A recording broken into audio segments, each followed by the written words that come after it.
Pemerintah akan kenakan potongan gaji sebesar 3% setiap bulannya bagi pegawai negeri sipil maupun pegawai swasta.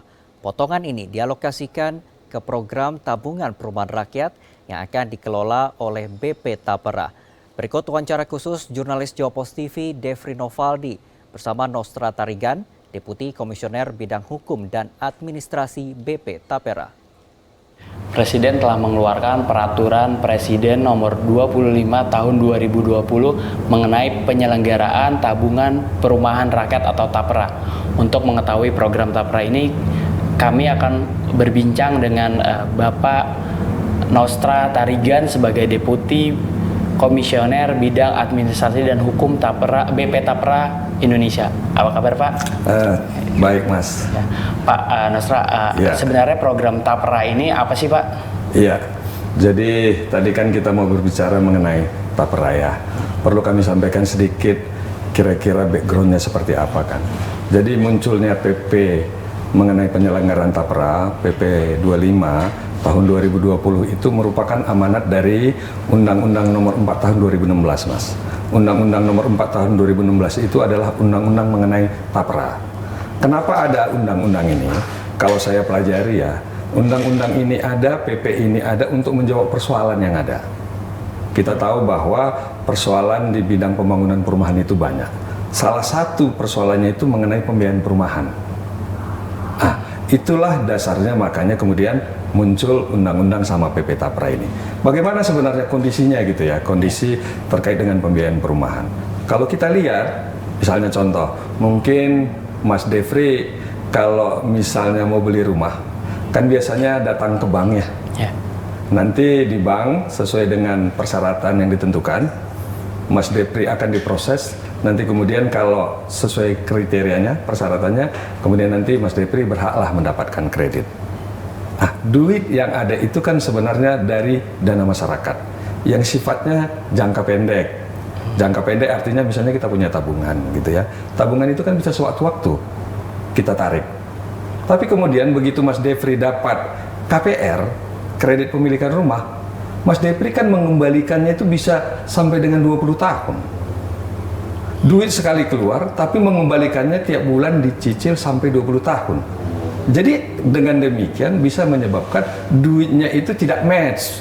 Sumbernya sedikit, terbatas, waktunya terbatas gitu ya.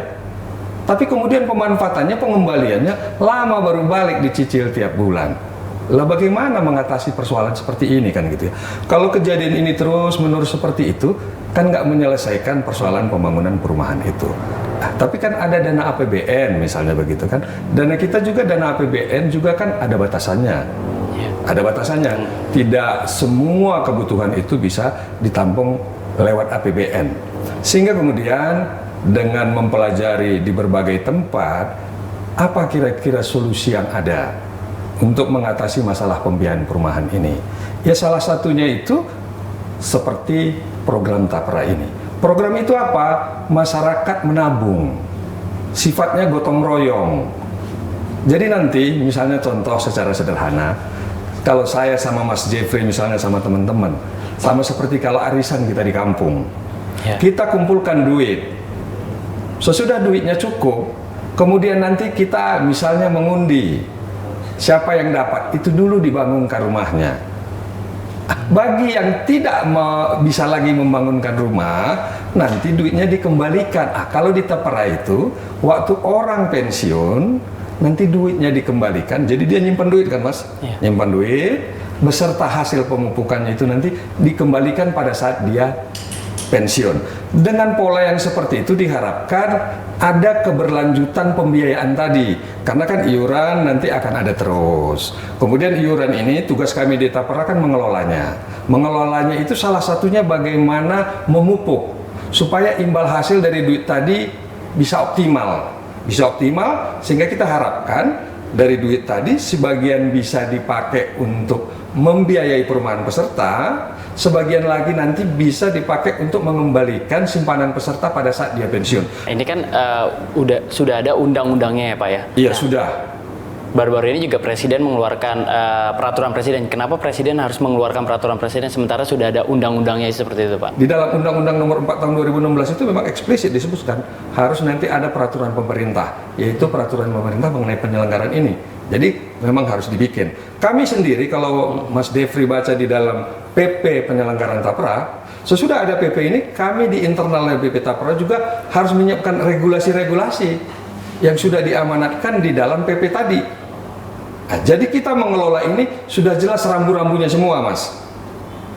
Bagaimana nanti kami melakukan pengerahan dana dari masyarakat, dari peserta. Peserta kita itu kan ada dua, ada peserta pekerja, sebutannya begitu, dan ada pekerja mandiri. Bagaimana mengerahkan dari masyarakat tadi, nanti dari peserta udah ada aturan-aturan pokoknya. Bagaimana memupuknya nanti udah ada aturan-aturan pokoknya.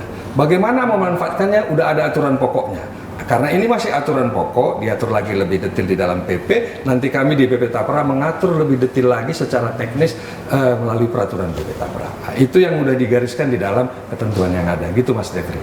Nah itu kan secara ketentuan tadi udah diatur Pak oleh dari pemerintah, terus dari undang-undang, terus juga dari Tapra. Nah, bagaimana sih Pak caranya untuk memungut dana-dana ini nih Pak dari masyarakat sendiri, seperti apa sih Pak yang dilakukan? Jadi kan kita pesertanya itu ada dua tadi saya sebutkan.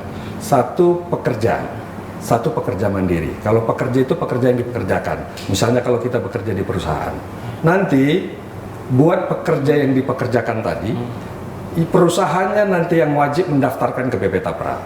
Itu wajib. Wajibnya itu siapa? Pekerja, seluruh pekerja yang penghasilannya minimum sebesar upah minimum, itu menurut ketentuan yang ada wajib menjadi peserta.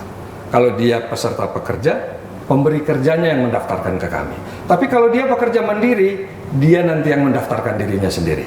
Sesudah mendaftarkan, nanti dia akan dikasih identitas kepesertaan. Pada saat dikasih identitas kepesertaan itulah dia mulai aktif menjadi peserta Tapra. Nah, disitulah mulai nanti kewajiban itu jalan. Kemudian nanti bagaimana dia menyetorkan duitnya? Itu pun sudah diatur di dalam undang-undang sama PP.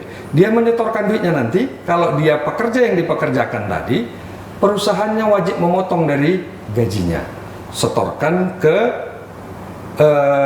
dia nanti begini Mas, ada bank penampung, jadi nanti dari pemberi kerja, masuk ke bank penampung itu nanti masuk ke bank kustodian. Disitulah nanti dikelola itu duit.